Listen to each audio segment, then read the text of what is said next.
Very, very few people are able to keep their mind in wholesome states. We've got these instincts, Yeah. Self-preservation instinct brings up fear. And nesting instincts brings up wanting to go along to get along. And territorial instinct brings up racism, otherisms, we're better than they are, comparisons, and all of that kind of stuff. And the procreation instinct brings up our materialism and our clinging to rights, ritual properties, and all kinds of things. And it all winds up being clinging.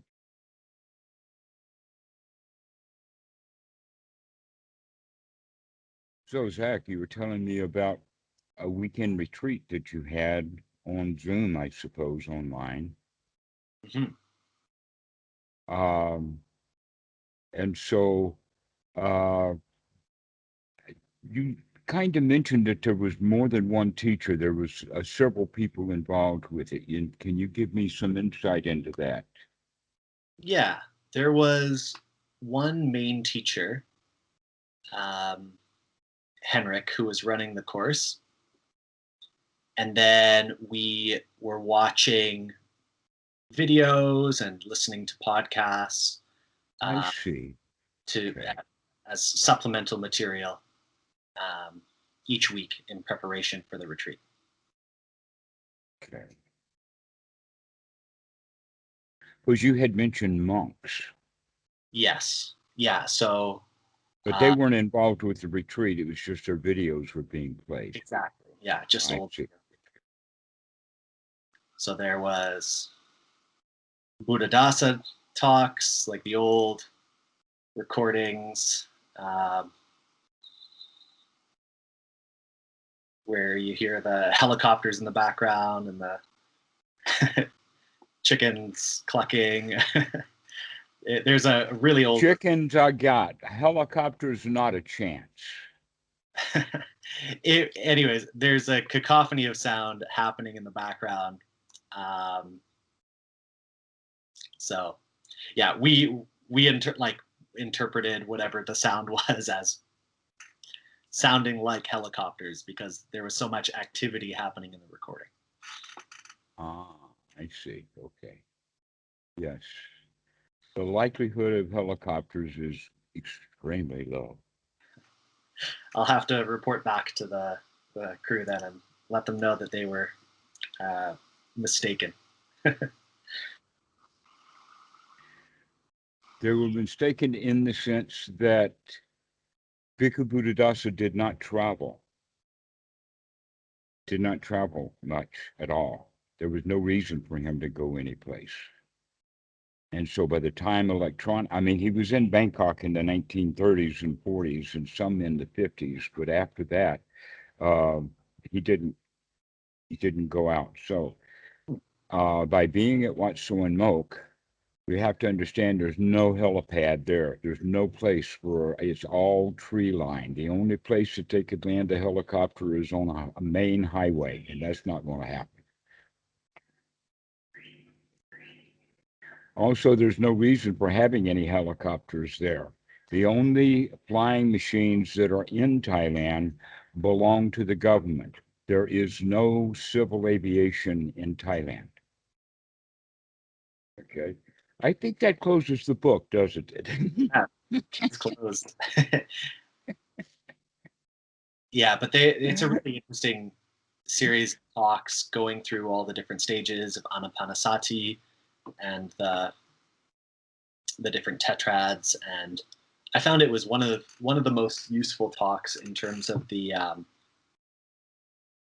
the series of videos that we went through. So I wanted to find out more about the practice, knowing that you were a student of Buddhadasa.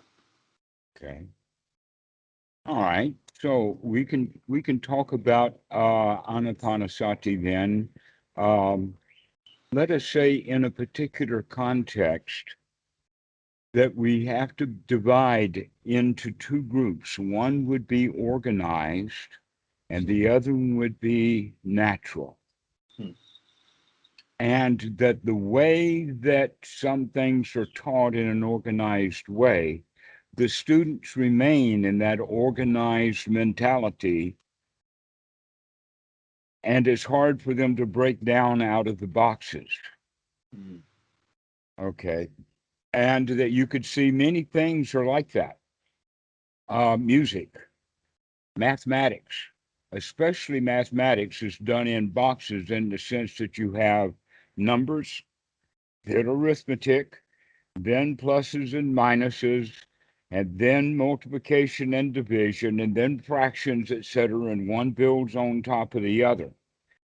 But a mathematician doesn't care about those ways that it was taught in the first place. But somehow, in meditation practice, people do get caught up in the way that things are taught.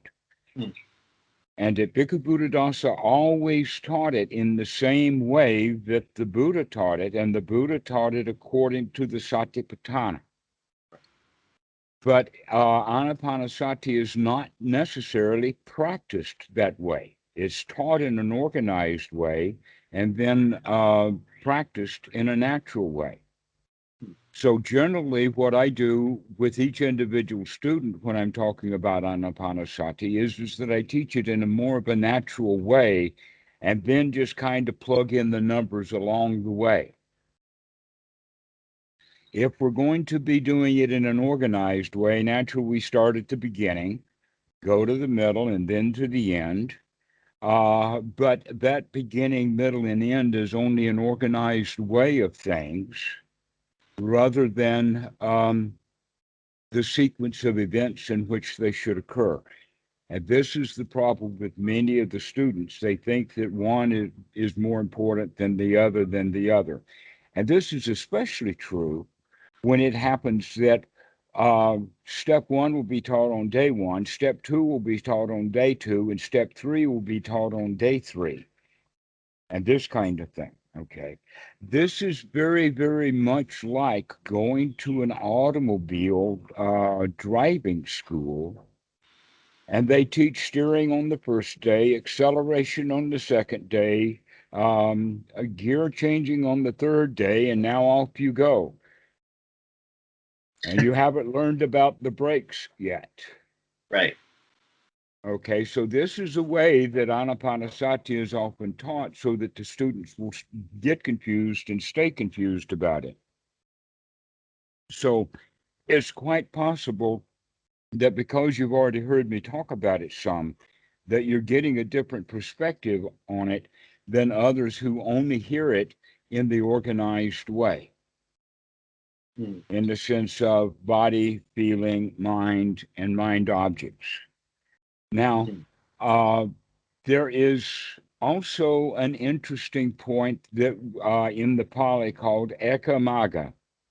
And basically what this means is unsure and argumentative in the various translations. And this appears in the Satipatthana Sutta.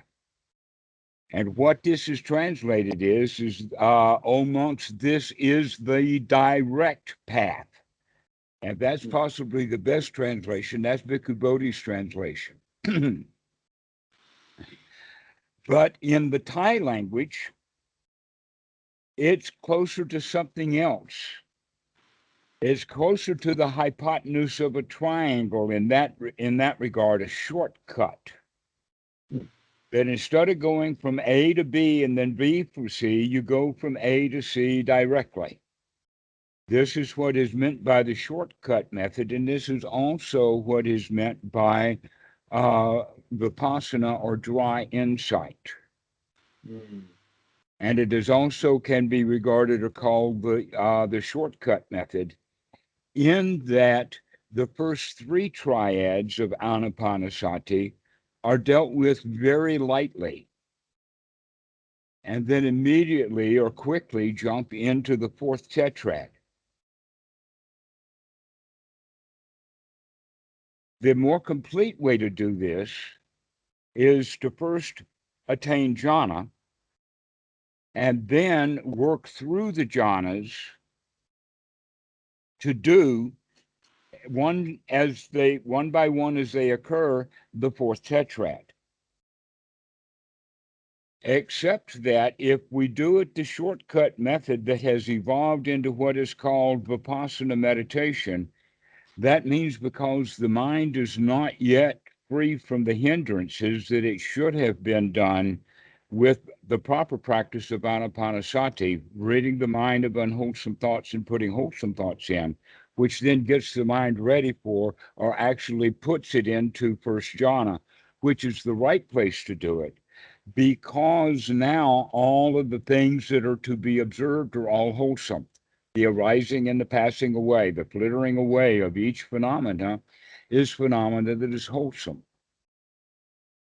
To where is, if the mind is not completely free from the hindrances, then even if we are doing the noting, even if the noting is the arising and the passing away, we're still watching unwholesome things arise and pass away. Right. We really do start living in a junkyard or maybe a garbage pit. Yeah, it sounds more challenging. It actually is, and this is what's called dry meditation, and this is the kind of stuff that will lead to the dark night of the soul and that kind of thing.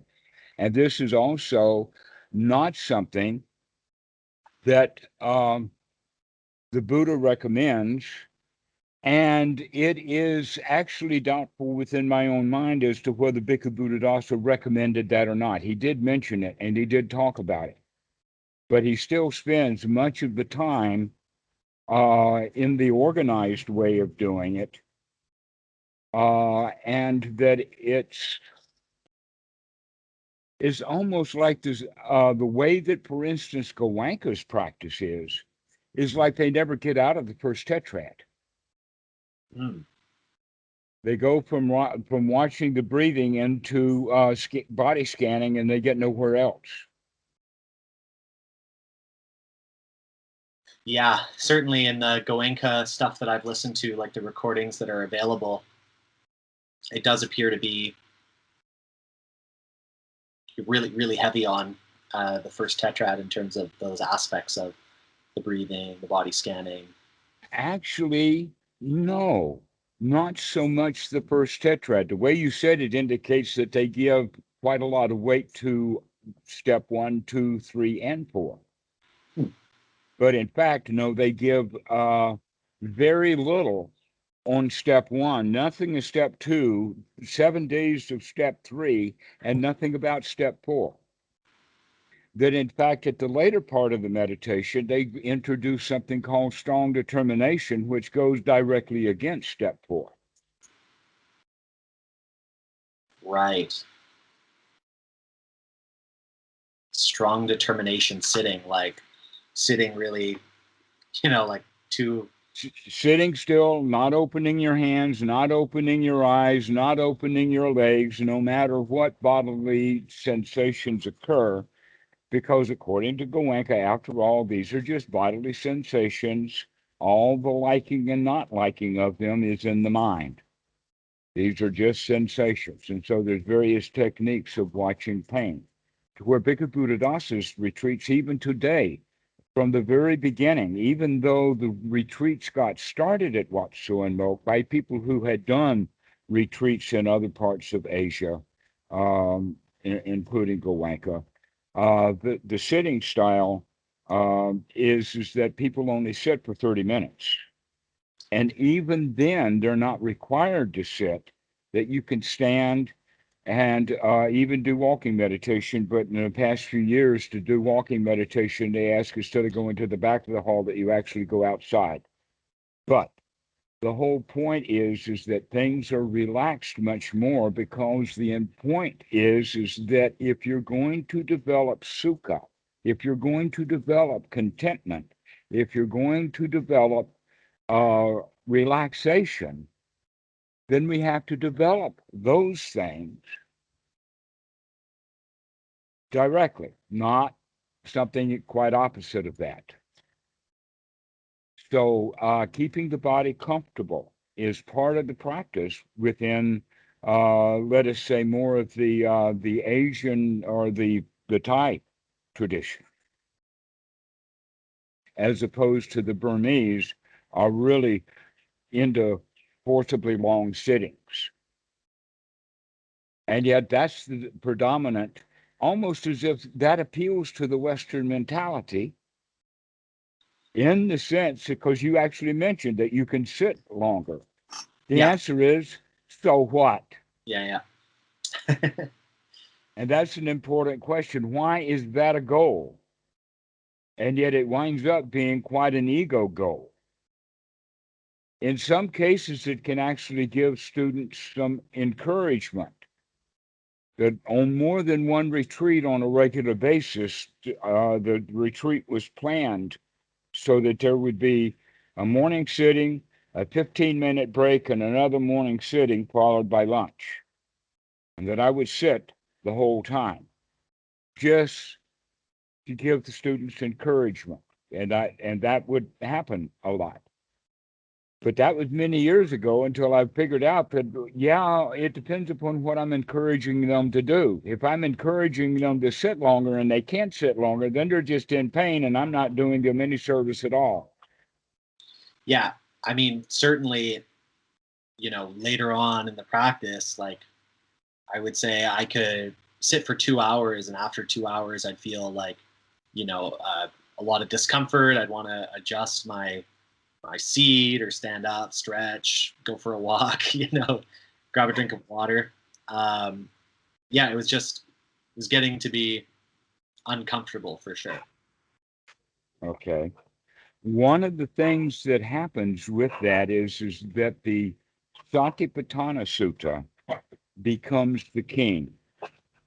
And it's easy to see why, because even the Anapanasati Sutta says that Anapanasati practice is for the fulfillment of the Satipatthana. Anapanasati is practice for the fulfillment of the Satipatthana.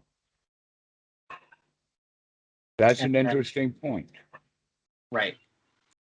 Fulfillment of the 4 foundations of mindfulness. Precisely.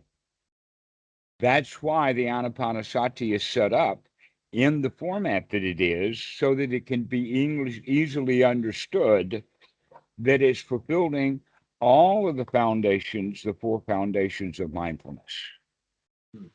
And yet, on an individual basis, we can't practice that way. Going back to the story of the driving school that doesn't teach everything, this is very much like in some cases we say, well, today I'm going to go to meditation and I'm going to work on body scanning. Another way of saying that is that I'm only going to put the body in the meditation hall, and the mind and the feelings and the Dhamma can lay in bed all day. And then the next day, I'm going to be sitting and only bring Vedana into the meditation hall, and the body, the mind, and the Dhamma can take a hike. But in fact, we recognize that's not possible. We've got to work with all 4 of them, all at this, basically not at the same time, but within mind moments of each other. Within a second, a lot can happen.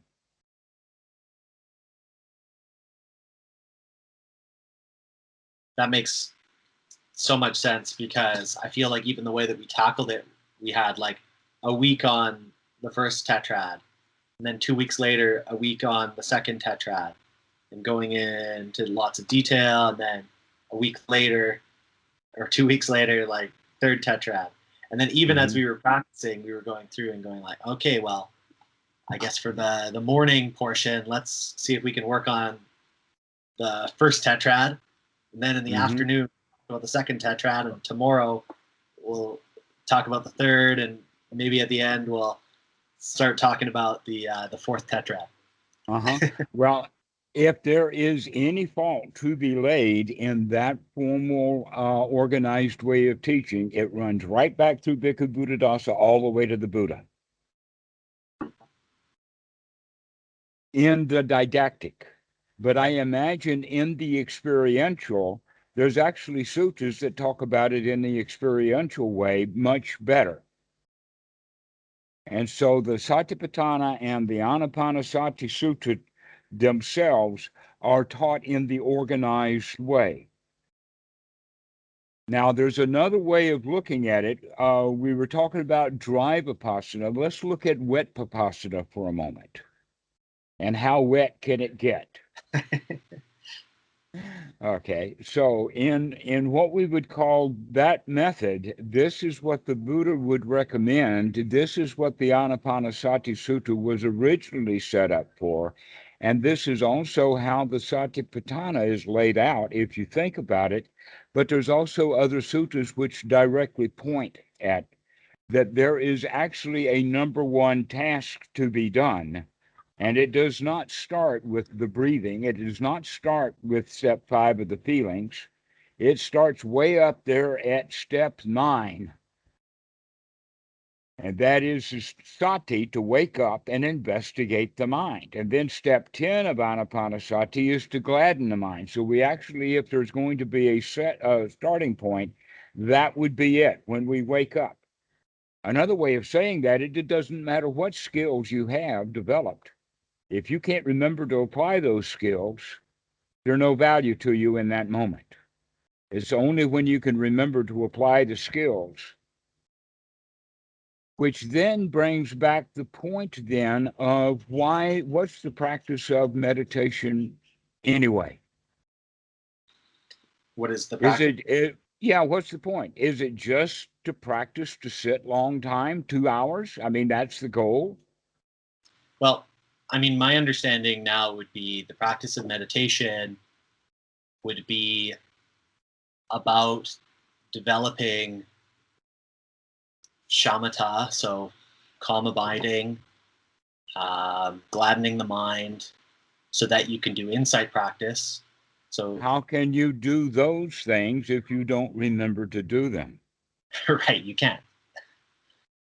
All right. My question was loaded. I had just been talking for several paragraphs on sati.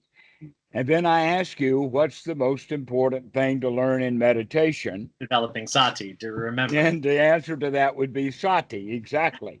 All right. If you can't remember to apply the skills, especially when you need them most, this is why sati is so important. And sati is actually tied deeply with right view and right effort.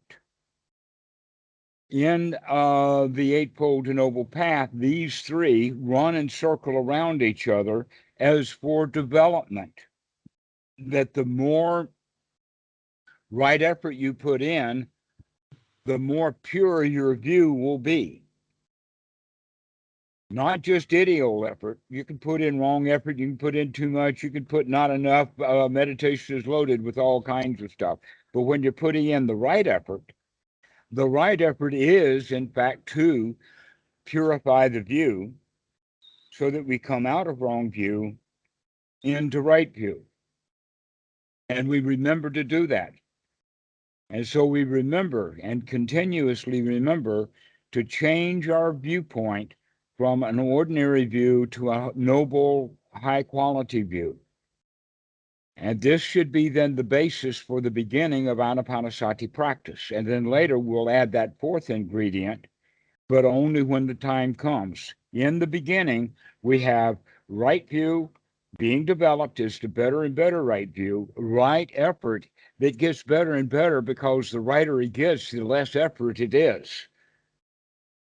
And sati is the main one to be developed because we have to remember to spin this circle of right view, right effort,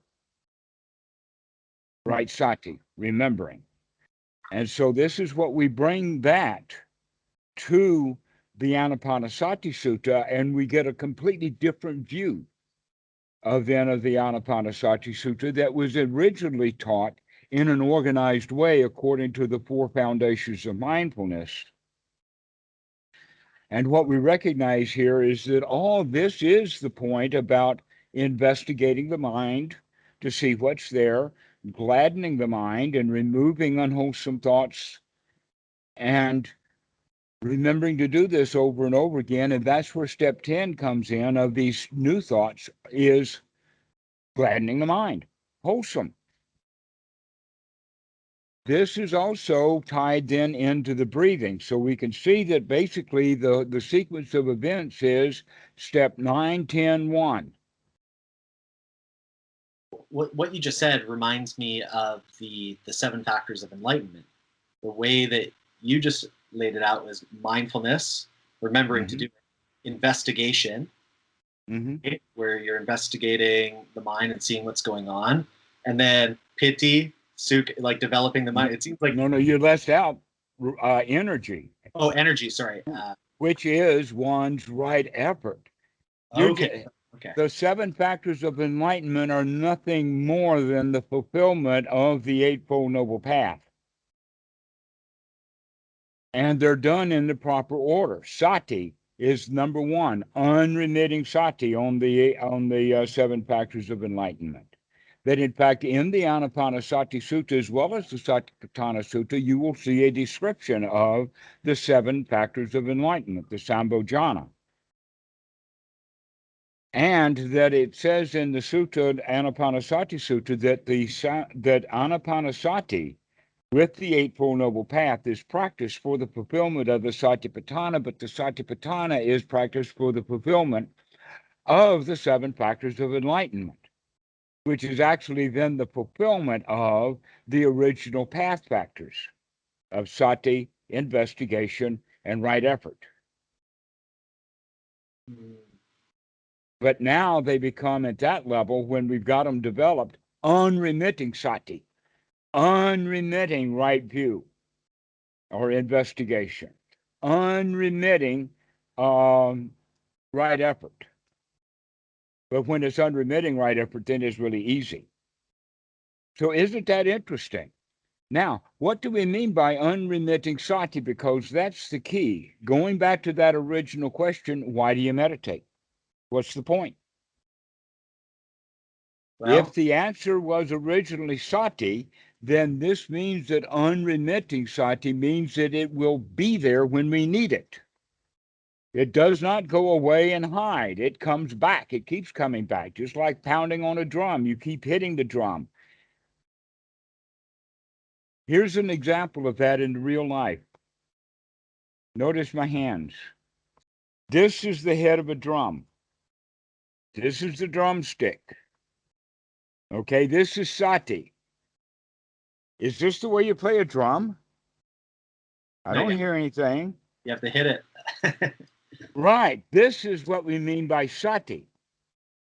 It's not something that you wake up and you're woke. It's wakey, wakey, wakey, wakey. One more time. Wake up and look.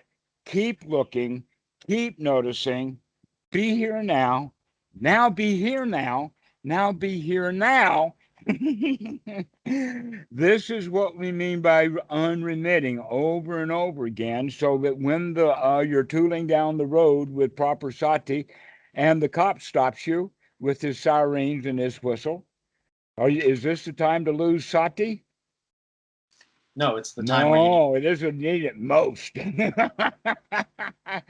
yet that's the time when most people freak out. When we are in danger, we go back into instincts and we act instinctually. And so we need to not be acting instinctually. We need to act wisely at certain times in our lives, and we need to be awake at that moment. This is why we're practicing this, and this is, in fact, where we can look at step one of Anapanasati. Go back and read that in the sutta, and it says, with sati, we take a long, deep in-breath. Now, because it's translated as mindfully, it just says he's mindfully breathing in and out. That just takes all of the power and the weight out of it. Am I wrong in assuming a connection between like vitakka and the drum, like that applied attention? Is that part of what we're talking about here, like that continuous application of sati? Okay, yes, applied and sustained thought. We do want to apply the mind to wholesome and sustain it there, which means we have to remember to sustain it. We have to keep, it's almost like we're experimenting with how to get mud to stick to a side of a building. We're building an adobe building and all we've got is thatch work and mud. Right. Right? If you just take that mud and gently apply it to the thatch, it's going to fall down.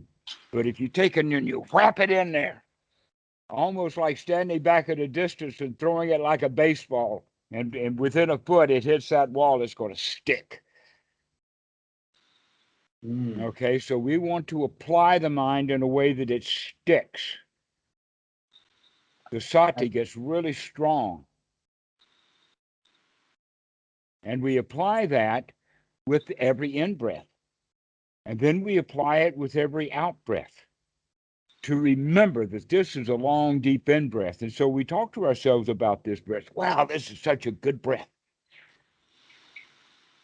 And as I breathe out, oh, I relax. And so we bring that mindfulness attention in there to build that sati as a skill. And then we use that sati with every one of the 16 aspects of Anapanasati. It does, in fact, say, I'm building sukha, for instance, step 5. I'm building sukha while I'm mindfully breathing in and mindfully breathing out. So, I mean, I feel like mindful gets so many different uses I in our, know. in our A meditation. student just sent me a graph of the use of the word mindfulness in world literature for the past nearly 200 years, I think, starting in 1800. And it was zero, flat zero, until the 1970s, and it started to dip. And then in the 1980s, and it's taken an upward curve. Yeah. It was almost like a vine that crawled along the ground until it got a tree, and then it crawled straight up the tree. That's the word mindfulness in English language. It was non-existent until Buddhism came by, and now that word is all over the place, and nobody has a clear definition of it because it's such a rarely used word. And guess what? It does not fit for sati. Yeah, when I think of sati as the root, like smrti, like to remember, or it's closely related. Mm-hmm. So to remember to do this, to remember to wake up, like you said, wakey wake. Mm-hmm. But when I think about like mindfulness in the way that we typically use it, it would be like, I guess present moment awareness might be like just aware of what's happening in the present moment, or aware of what you're doing while you're doing it. Okay, you're right. And not only that, but it brings in an additional connotation that needs worthy of investigation in this sense that what you're pointing at is being aware of this present moment looks, sounds, tastes, and smells like passive. Right. And if it walks like passive, quacks like passive, it's passive, okay? The Anapanasati, however, is a very active meditation. It's not passive at all. It's directly involved with developing skills. It's the difference between listening to your favorite piece of music played on the piano on a gramophone versus sitting down to the piano and playing it yourself. Yeah, it takes skill and concentration. And Precisely. It's the same thing then as with video games. You can watch somebody play a video game over the shoulder and get into the game, but you're easily distracted. Yeah. And you're not even watching all the nuances. You're not watching every mouse movement that's happened. That basically your eyes are trying to chase down what he just did. So watching a game in somebody else is playing it is always looking at it in the past. You can't be up there, but when you're doing the game, you got to click that mouse and then something happens, as opposed to something happens and I saw it. Yeah, play the game, don't watch the game, in a sense. Right. So this is what we call having skin in the game. Anapanasati, you got to have some skin in the game. What skin? Your whole body. That what skin? Get in the game. You got to get in the game, which means this is an active meditation, which means we have to actively get involved with throwing those unwholesome thoughts out and gladdening the mind and taking deep breaths and actually talk to ourselves about our breathing, because we're not at the stage yet, nor are we even trying to make the mind quiet. Whether the mind is noisy. The question is it noisy or is it music? Mostly it's noisy, mostly it's comparison, mostly it's tritones, mostly it's critical thinking. Dissonance. Dissonance. Is it this or is it that? Good, better, and best. Tall building, taller building, skyscraper, world champion. Everything is in competition like that. All right, that's critical thinking as opposed to nurturing building. Oh, that's a nice building. Hey, that one's a nice one too. Oh, I like that one. Wow, that one's tall. But there's no comparisons. It's just this is what it is. The buildings are not comparing themselves. That's only done in the human mind. And when we stop comparing the size of buildings, we start comparing the size of our egos with each other, or how long we sit, or all kinds of stuff like that. And we do so ignorantly. Right.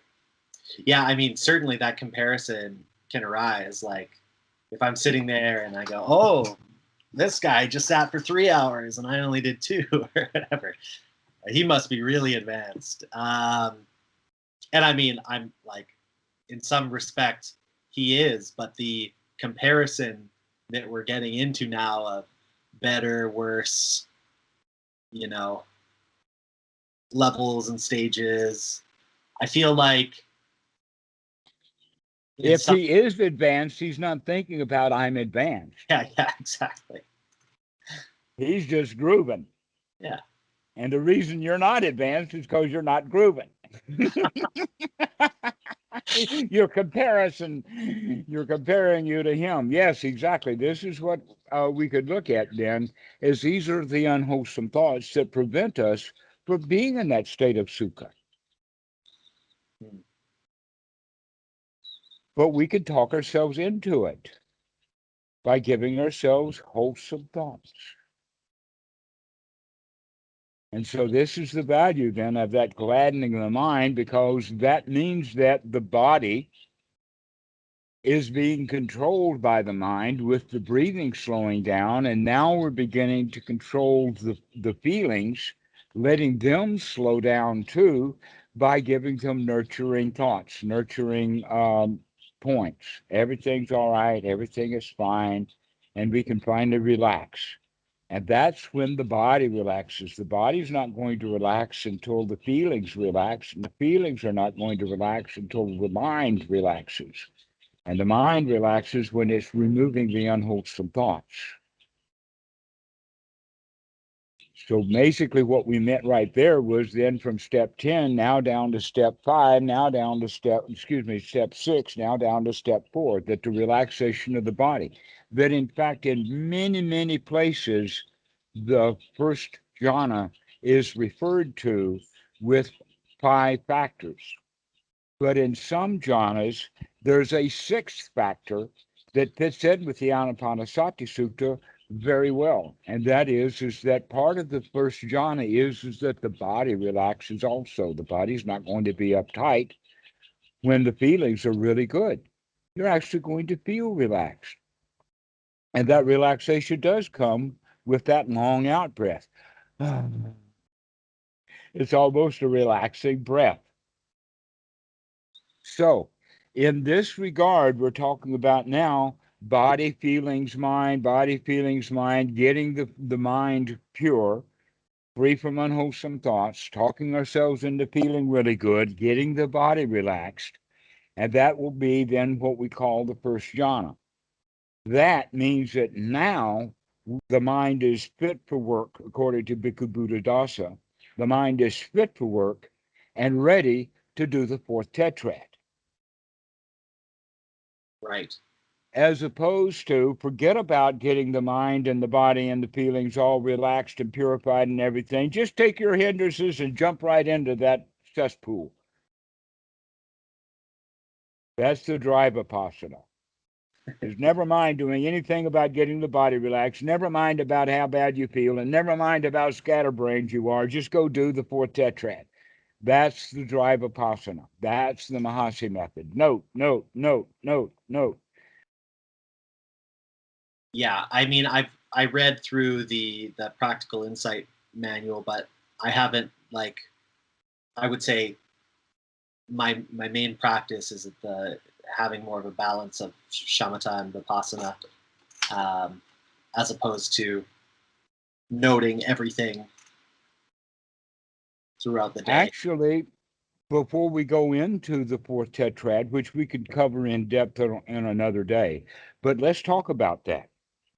In the suttas, there was never a distinction between Vipassana and Samatha. In fact, the word Samatha only very rarely appears, and also the word Vipassana only very rarely appears until later literature.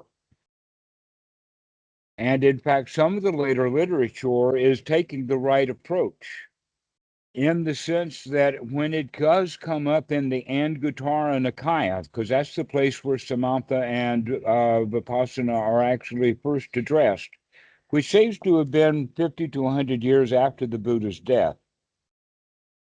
But and I can go back and do the research because at one time I came up with about 5 or 6, maybe 7 suttas that were all pointing at the same point.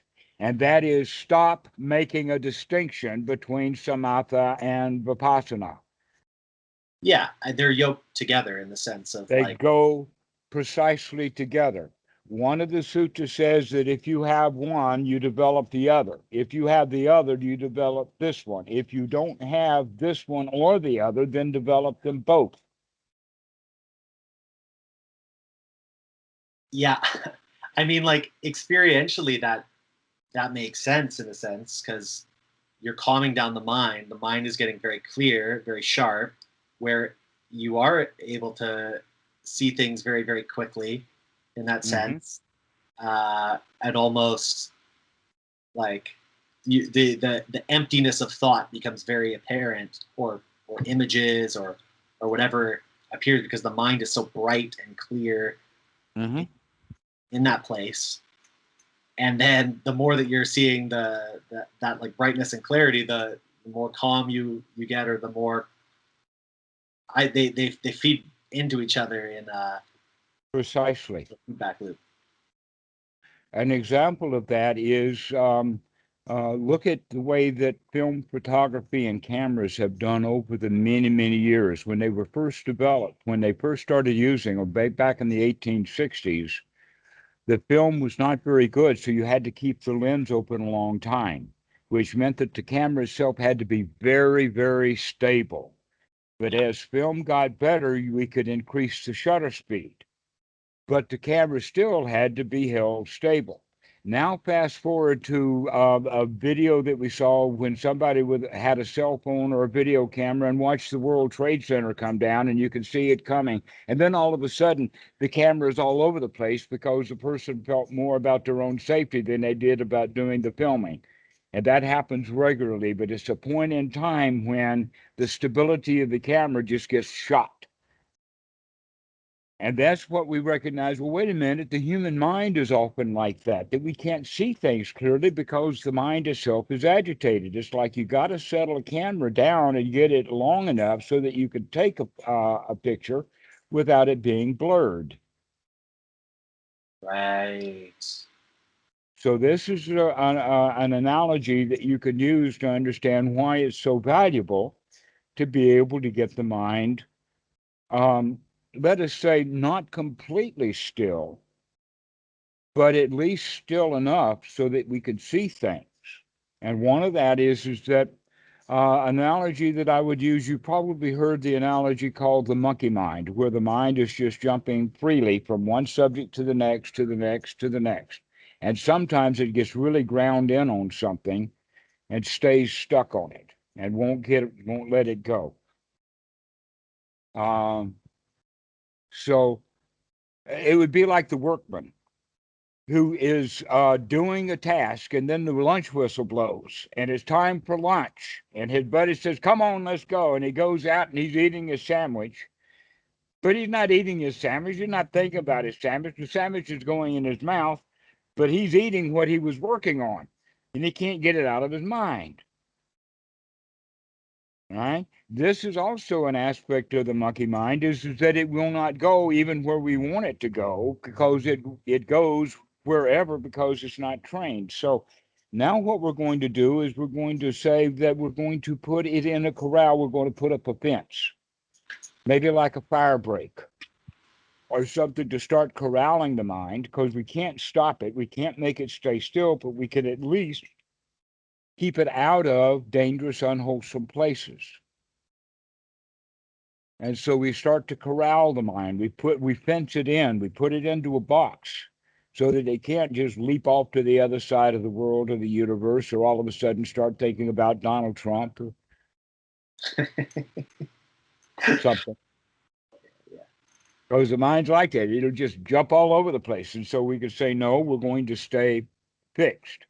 An example, by the way, that happened recently with a new student, because we're talking about the practice of how to handle the right here now. And he says, well, if I did that, I'd never get out of bed. And I said, but I answered his question, because I answered his question, I answered it wrongly. I should have just said to him, let's get back to the point. We're not talking about every minute of your whole life. We're talking about how to start handling this present moment. Right. Okay, but the mind will jump way off into the future. I'll never get out of bed if I had a pleasant thought when I woke up. He doesn't know that.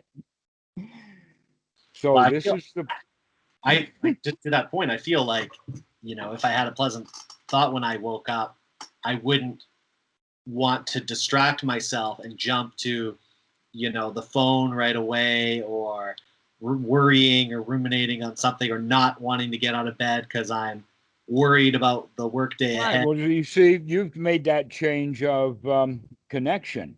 You're changing your point of view from I got to get the work done into, wait a minute, we don't have to be working all the time. And when those people hear, wait a minute, you don't have to work all the time, that means, well, I'll never get anything done, because I have to work all the time in order to get anything done. But all of those kind of thoughts are unwholesome, you see. And so we need to find out what thoughts are wholesome so that we can begin to corral them, to get them down to just being wholesome. That requires actually a tremendous control over one's mind. Very, very few people are able to keep their mind in wholesome states. We've got these instincts, Self-preservation instinct brings up fear, and nesting instincts brings up wanting to go along to get along, and territorial instinct brings up racism, otherisms, we're better than they are, comparisons, and all of that kind of stuff. And the procreation instinct brings up our materialism and our clinging to rights, ritual properties, and all kinds of things. And it all winds up being clinging to my tribe, clinging to my nest, clinging to my physical possessions, and clinging to me. The four modes of clinging.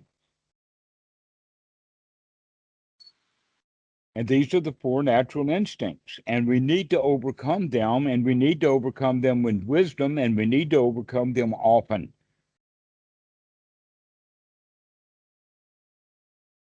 So the four instincts. So you said the clinging to me, the clinging to tribe, the clinging to the nesting instinct, and what was the last one? Material possessions. Right. Like men cling to women as material possessions, trophy wives, big houses, fancy automobiles, bank accounts. Definitely. Yeah. So those are instinctual.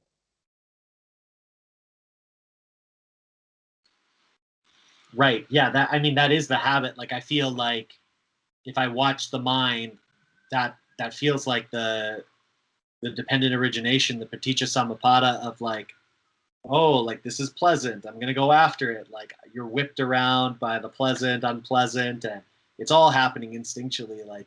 Mm-hmm.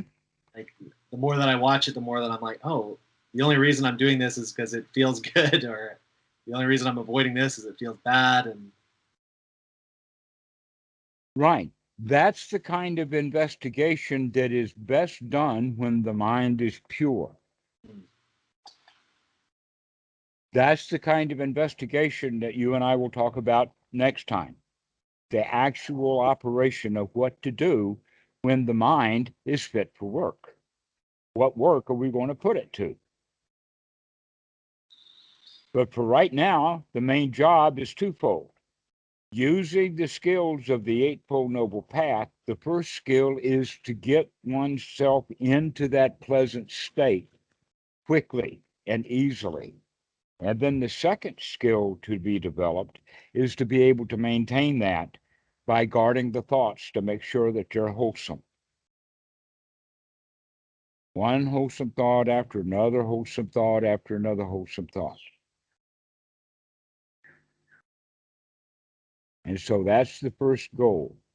That's the first goal that, in fact, the Buddha talked about in this number 111, one by one as they occur, where the Buddha talks about Sariputta. And the first thing that it says after they're giving him praise and whatnot like that, it says, quite secluded from sensual desire, quite secluded from unwholesome states. Period. That's how the whole show starts. And yet, Western meditators haven't even gotten to that point yet. They can't get to step one because they're trying to jump on to step 10.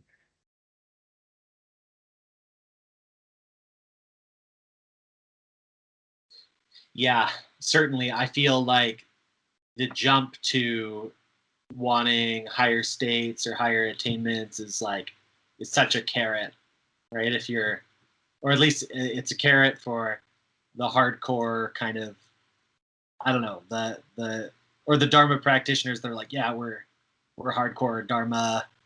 We're all about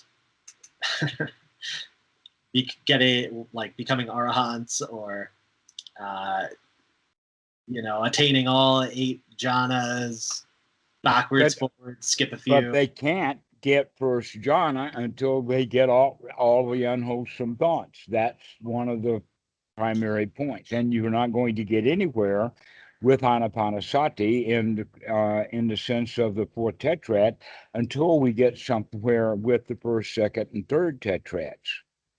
And when we get somewhere with the first, second, and third tetrads, what that means is first jhana so that we can do the fourth tetrad. Or another kind of optional thing is to say, well, wait a minute, you can't really purify the mind without doing a little bit of the four tetrad anyway. And I'll say, okay, I give you that we do mix all four of them. But for those who forget the first three and go for only the fourth, they're not going to get anywhere because all they've got to look at is the arising and falling of hindrances. Yeah, I know that we've talked about this, the fourth tetrad, but once the mind is in first jhana, quick rundown of the fourth tetrad, it would be watching the arising and passing away of wholesome thoughts. Mm-hmm. So seeing anicca, seeing the flux, the flow, impermanence of the wholesome thoughts, as opposed to unwholesome with the dry insight. We're doing wet insight now. Right, that's one of them. I And then got it. fading That away. would that would be the arising and fading away of thoughts, one wholesome thought after another. That's the applied and sustained thought. Right. Because I said it that way, I could say, well, what are some of the other factors that are worth looking at when we're in first jhana? The answer is other of the first jhana factors. Like, how is my sukha? How is my piti? How is the mind free from hindrances? Okay. And then we can look at, well, how did we get here? And the answer to that is the Eightfold Noble Path, or now that we're here, what are the factors of enlightenment? How is my sati? How is my view? How is my effort? And so we start investigating that. Now, when I say how is, that just is an indication of start asking questions, start noticing, start looking at it. One by one as they occur means that you're not doing this in set order, like, oh, I'm going to watch sati for a while. But rather they come up and down and up and down and up and down in a split second. And so we need to watch the arising and the passing away of these things. And in a way, we can see the stream or the flow, and we can see these things happening in there. We could see that we're taking a little effort. We could see that we're taking, throw that unwholesome thought out. We could see the right view. Oh, yes, that's wholesome. Yes, that's not wholesome. So this is how we do the investigation: is we investigate the jhana factors, then we investigate the skills that we use. And then the last thing on the list is the list of how does the mind itself work now that the mind is in really wholesome state. In that regard, what we're doing is we're saying, well, we're only going to be looking at basically the first half of the Paticca Samuppada, because the second half is all about how the mind ignorantly winds up in dukkha. And since we're not ignorantly winding up in dukkha, there's nothing to see here, folks. Move along. So the first half all the way up to clinging, or Up, to no, up to feelings, because you're completely in control of your feelings now. You can feel the way you want to wisely. So right. now we're going to investigate the feelings themselves as how they are associated with perception and how feelings arise and pass away. Knowing that these are all good feelings that are arising and passing away.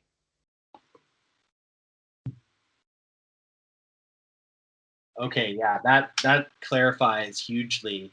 That's a huge one for me, of the you can feel the way you want to wisely, because if you can control the feelings, then you can control the whole back end of Paticca Samuppada and avoid all the unwholesome nonsense that you get into.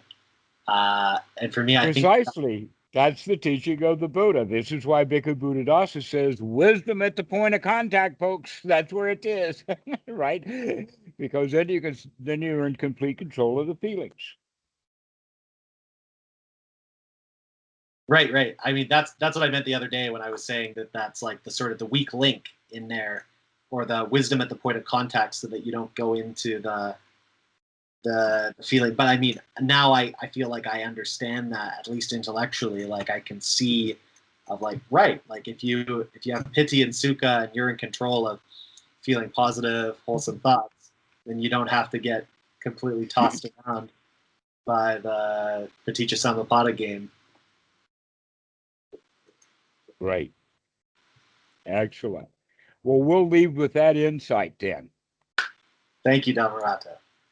This has been a great talk, and we'll continue on with the fourth tetrad next time. Yes, let's.